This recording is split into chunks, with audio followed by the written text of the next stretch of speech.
झारखंड स्थित दक्षिण पंचायत स्थित एफसीआई गोदाम में एटीएम सप्लाई धनबाद द्वारा औचक निरीक्षण किया गया। इस दौरान गोदाम में स्टॉक की जांच की गई। मौके पर उपस्थित एटीएम सप्लाई ने कहा कि झारखंड सचिव खाद्य आपूर्ति विभाग के आदेशानुसार गोदाम का भौतिक निरीक्षण किया जा रहा है। निरसा स्थित गोदाम का निरीक्षण किया जा चुका है। इसके बाद यहाँ की जा रही है, जिसमें कौन कौन से अनाज कितने हैं, कितने खराब हो गए हैं और कितना अनाज बढ़ा हुआ है या कम है, इन सब चीज़ों की जाँच की जा रही है। इसके बाद जांच रिपोर्ट तैयार कर सचिव खाद्य आपूर्ति को भेजा जाएगा। 30 जून को सरमेरा में एक कार चालक का शव बरामद किया गया। आपको बता दें कि गला रेत कर हत्या कर दी गई थी और शव की पहचान पटना के बेउर निवासी रोहित राज के रूप में की गई थी, जिसके बाद उसके परिवार वालों द्वारा सरमेरा थाना में अज्ञात लोगों के खिलाफ मामला दर्ज कराया गया था। मामला दर्ज होने के बाद पुलिस ने हरनौत और बेलछी इलाका से 4 आरोपी को गिरफ्तार कर लिया है। सदर डीएसपी शिबली नोमानी ने बताया कि इन चारों आरोपी ने 30 जून की शाम पटना के बेउर निवासी रोहित राज का कार रिजर्व किया था और सरमेरा में आकर उसकी गला रेतकर हत्या कर कार लेकर फरार हो गए थे, मगर कार का चेंबर फंस जाने के कारण कार को छोड़कर सभी आरोपी फरार हो गए। जिसके बाद पटना पुलिस की सहयोगी से नालंदा पुलिस ने इस घटना में शामिल सभी 4 आरोपी को अलग अलग जगह से गिरफ्तार कर लिया।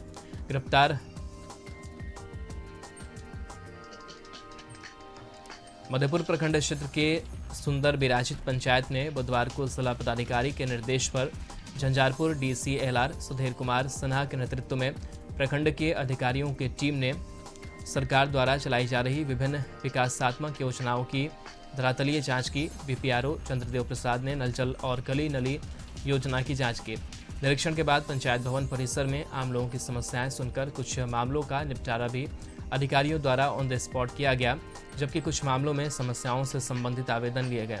आवेदकों द्वारा अधिकांश शिकायत वृद्धावस्था पेंशन, सामाजिक सुरक्षा पेंशन, पंचायत की सड़कों पर जलजमाव की समस्या, जॉब कार्ड, राशन कार्ड, भूमि अतिक्रमण, जमीन का सीमांकन, ग्रामीण सड़कों की समस्या, दाखिल खारिज आदि से संबंधित था। पीएम किसान सम्मान निधि योजना का ऑनलाइन आवेदन के बाद भी लाभ नहीं मिलने को लेकर आवेदक उपस्थित हुए थे। किशनगंज जिले के सीमावर्ती पश्चिम बंगाल राज्य में नैरोबी मक्खी ने आक्रमण कर दिया है। 7,000 किलोमीटर दूर पूर्वी अफ्रीका की यह जहरीली मक्खी सिक्किम के रास्ते उत्तर बंगाल में प्रवेश कर चुकी है। इसके फैलने की रफ्तार बहुत तेज है। ऐसी आशंका है कि सिलीगुड़ी के बिल्कुल नज़दीक बिहार के किशनगंज जिले में भी इसका बड़ा हमला शुरू हो सकता है। जमुई सांसद चिराग पासवान पूर्व कृषि मंत्री नरेंद्र सिंह के निधन के उपरांत उनके पैतृक गांव पहुंचे। बिहार के कद्दावर समाजवादी नेता और पूर्व मंत्री नरेंद्र सिंह के निधन के बाद एलजेपी रामविलास की राष्ट्रीय अध्यक्ष सह जमुई सांसद चिराग पासवान उनके पैतृक गांव पकड़ी गए। सांसद चिराग पासवान ने स्वर्गीय नरेंद्र सिंह के पैतृक घर में उनकी धर्मपत्नी, तीनों पुत्र और अन्य परिजनों से मिलकर दुख की घड़ी में उन्हें ढांढस बंधाया। इस मौके पर सांसद चिराग पासवान ने मीडिया से बात करते हुए कहा कि मैं और मेरा पूरा परिवार आज इस दुख की घड़ी में स्वर्गीय नरेंद्र चाचा के पूरे परिवार के साथ खड़े हैं। पिता के चले जाने का गम क्या होता है यह मुझे पता है और इसी गम को बांटने के लिए मैं आज यहाँ आया हूँ। राजनीति तो पर मैं बहुत कम नरेंद्र सिंह से जुड़ा रहा, पर बचपन से ही जब मेरे घर में पिता से मिलने नरेंद्र चाचा जी आया करते थे, तब अपने पिताजी के कहे अनुसार नरेंद्र चाचा का पैर छूकर आशीर्वाद लिया करता था। बिहार के विकास के लिए मेरे पिताजी स्वर्गीय रामविलास पासवान और स्वर्गीय नरेंद्र सिंह अहम भूमिका अदा किए। आज हम लोगों के बीच नरेंद्र चाचा नहीं रहे, उनकी याद में जितनी भी बातें कहें वह बेहद कम होगी। क्या बोधगया बुद्ध की पावन धरती पर परम पूज्य दलाई लामा का 87वां जन्मदिन मनाया गया। बुद्ध मठ तिब्बत मंदिर में उनके अनुयायियों के द्वारा विशेष पूजा अर्चना की गई। उनके जीवन की लंबी उम्र और सुख समृद्धि के लिए प्रार्थना की गई। इस प्रार्थना में बोधगया के विभिन्न देशों के बौद्ध मठ के बौद्ध भिक्षु और श्रद्धालु शामिल हुए। उनकी लंबी उम्र के लिए प्रार्थना लोगों ने किया। सेना बहाली अग्निवीर उपद्रव में शामिल 8 उपद्रवियों को रेल सुरक्षा बल ने अलग अलग स्थान से गिरफ्तार किया। रेलवे सीसीटीवी फुटेज, धरना प्रदर्शन, उपद्रव के दौरान के वीडियो फुटेज के आधार पर गिरफ्तारी हुई। बक्सर स्टेशन पर 15 और 16 जून को हुए हंगामा प्रदर्शन और पथराव के दौरान सभी शामिल गिरफ्तार किए गए। रेल सुरक्षा बल के पोस्ट कमांडेंट दीपक सिंह ने यह जानकारी दी। बिहार में 3 महीने के लिए बालू के बंद हो जाने के बाद बाजारों में बालू की कीमतें आसमान छू रही हैं। बालू भंडारण करने वाले लाइसेंसधारी उसे मनमाने दामों में बेच रहे हैं, जिससे बाजार में बालू की किल्लत हो गई है। बेतिया नगर भवन में सामाजिक न्याय और अधिकारिता मंत्रालय की योजना का लाभ लेने भीड़ उमड़ी। इस मौके पर पश्चिम चंपारण सांसद और भारतीय जनता पार्टी के प्रदेश अध्यक्ष की पत्नी डॉक्टर मंजू चौधरी ने वहां आए लोगों को संबोधित करते हुए कहा कि उपकरणों के माध्यम से दिव्यांग लोगों के जीवन शैली में अहम बदलाव आएगा। ये यंत्र और उपकरण आपके प्रतिदिन के जीवन में लाभदायक सिद्ध होंगे। साथ ही उन्होंने यह भी कहा कि इस योजना से पश्चिम चंपारण के दिव्यांगजनों और वरिष्ठजनों को लाभ मिलेगा। लोग अपना रजिस्ट्रेशन कराकर जांच कराएंगे। जांच के बाद विशेषज्ञ तय करेंगे कि उन्हें कौन सा यंत्र या उपकरण दिया जाए। 2 दिवसीय इस कार्यक्रम में 300 से अधिक दिव्यांगजनों ने अपने परिजनों के साथ आकर अपना रजिस्ट्रेशन कराया। इस मौके पर कई गणमान्य लोग भी उपस्थित रहे। बेरमो के सीसीएल कथारा परिक्षेत्र में फिर एक बार कशिश न्यूज की खबर का असर देखने को मिला, जहां बीते दिन सीसीएल कथारा परिक्षेत्र की विभिन्न परियोजनाओं में 16 से 30 जून तक स्वच्छता पखवाड़ा कार्यक्रम की पोल खोलती सीसीएल कॉलोनियों में फैले गंदगी का बार खबर प्रमुखता के साथ दिखाया गया था। इस मामले की गंभीरता को देखते हुए सीसीएल वेलफेयर टीम और सिविल विभाग के अधिकारी सीसीएल कॉलोनियों का जायजा लेने जारंगडी के बाबू quarter, mines quarter, Azad Nagar, मनसा नगर का निरीक्षण किया। निरीक्षण के दौरान क्या कुछ देखने को मिला, उन्होंने अपनी बात बताई। सीएम नीतीश कुमार ने पटना में इमरजेंसी रिस्पांस सपोर्ट सिस्टम यानी ERSS का उद्घाटन किया। इसके साथ ही सभी तरह की इमरजेंसी सेवा के लिए एकल नंबर डायल 112 की शुरुआत की गई। संवाद के मुख्यमंत्री सचिवालय से मुख्यमंत्री ने इमरजेंसी रिस्पांस वाहनों को हरी झंडी दिखाई। इसके साथ ही ERS के तहत बनाए गए केंद्रीकृत कमांड एंड कंट्रोल सेंटर का भी उद्घाटन किया। डायल 112 की सेवा का लाभ फिलहाल जिला मुख्यालय वाले शहरों को ही मिलेगा। इसमें किसी भी प्रकार की इमरजेंसी में कॉल करने पर 15 से 20 मिनट पर पुलिस का विशेष वाहन मदद के लिए पहुंच जाएगा। साथ ही धीरे धीरे अनुमंडल और प्रखंड स्तर तक इस सुविधा को ले जाने की योजना है।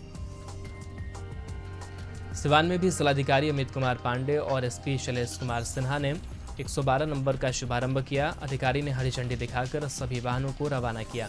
जिले के पुलिस कप्तान ने मीडिया से बात करते हुए बताया कि 112 नंबर लागू होने के बाद अपराध पर बहुत हद तक नियंत्रण किया जा सकता है। एसपी शैलेश कुमार सिन्हा ने यह भी बताया कि सिवान जिले के लिए टोटल 8 वाहनों को सरकार की तरफ से भेजा गया है, जिसमें 5 सिवान शहर के लिए, 1 मैरवा और 2 महाराजगंज में तैनात किया जाएगा। बगहा में भी डायल 112 सर्विस की शुरुआत हुई। ERSS सेवा के तहत बगहा में भी 3 इमरजेंसी रिस्पांस टीम गठित कर सेवा शुरू की गई है। डिस्ट्रिक्ट कोऑर्डिनेशन सेंटर से 3 गाड़ियों को पुलिस उपाधीक्षक अशोक कुमार चौधरी ने हरी झंडी दिखाकर टीम के साथ क्षेत्र के चयनित स्थलों पर रवाना किया। अब 112 नंबर डायल कर अपनी समस्या को घर बैठे पुलिस तक पहुंचा सकते हैं। लालू की सेहत का हालचाल जानने सीएम नीतीश कुमार पारस अस्पताल पहुंचे, जहां उन्होंने लालू के स्वास्थ्य का हाल जाना। सीएम ने उनकी अच्छी स्वास्थ्य की कामना करते हुए कहा कि लालू हमारे पुराने दोस्त हैं, वे जल्द स्वस्थ हो यह मुझे उम्मीद है। सीएम ने कहा कि पहले से उनकी स्थिति बेहतर हुई है। सीएम ने कहा कि सरकारी खर्चे पर उनका इलाज हो यह उनका अधिकार है। तो वहीं लालू यादव की सेहत पर तेजस्वी यादव ने कहा कि उनकी हालत अभी स्थिर है। तेजस्वी ने कहा कि उन्हें दिल्ली हम लेकर के आए हुए हैं, इलाज चल रहा है। मोतिहारी में डबल मर्डर से सनसनी फैल गई, जहां अपराधियों ने 2 सगे भाइयों को गोलियों से छलनी कर दिया। घटना कोटवा थाना क्षेत्र की है। दोनों भाई अमित रंजन और सुमित रंजन जसौली गांव के रहने वाले थे और एक निजी कंपनी में डिलीवरी बॉय का काम करते थे। घटना के बाद इलाके में कोहराम मच गया। आरजेडी अध्यक्ष लालू प्रसाद के पटना अस्पताल में भर्ती रहे, जहां पर उनसे लालू की तबियत को लेकर पारस अस्पताल के मेडिकल डॉक्टर ने बताया कि तबियत पहले से बेहतर है। बिहार सरकार के उद्योग मंत्री शाहनवाज हुसैन ने लालू यादव से मुलाकात की। शाहनवाज हुसैन ने पारस अस्पताल में पहुंचकर उनका हाल जाना। शाहनवाज ने कहा कि लालू प्रसाद यादव की सेहत में सुधार हो रहा है। छपरा में परसा थाना क्षेत्र के श्रीरामपुर इलाके में नहर के पास किसी ने नवजात को फेंक दिया। नवजात शिशु के रोने की आवाज़ सुनकर वहां पहुंचे शख्स ने बच्चे को नहर से सुरक्षित बाहर निकाला और घर लेकर पहुंचा, जहां उसकी पत्नी ने नवजात को नहलाकर साफ कपड़े में लपेटकर उसे मां की गोद का एहसास कराया। सरकारी स्कूलों में बच्चों की संख्या बढ़ाने के लिए बिहार सरकार 1 जुलाई से 15 जुलाई तक प्रवेशोत्सव कार्यक्रम चलाकर कक्षा 8 और 9वीं क्लास में नामांकन के लिए बच्चों और उनके अभिभावकों को प्रेरित कर रही है। वहीं दूसरी तरफ जिम्मेदार लोग अपनी जिम्मेदारियों से भागते नजर आ रहे हैं। विद्यालयों की शैक्षणिक गुणवत्ता सुधारने के लिए जिला पदाधिकारी अमन समीर और अन्य अधिकारी समय समय पर विभिन्न विद्यालयों का निरीक्षण भी कर रहे हैं, लेकिन हालात अब भी बदहाल हैं। मोतिहारी पुलिस ने चकिया थाना क्षेत्र से 3 शातिर अपराधियों को गिरफ्तार किया है, जिसके पास से 2 देशी कट्टा, 5 जिंदा कारतूस और मादक पदार्थ बरामद किया गया है। ये सभी अपराधी कुछ दिनों पहले चकिया के एक कपड़ा व्यवसायी से 20 लाख की रंगदारी की मांग की थी।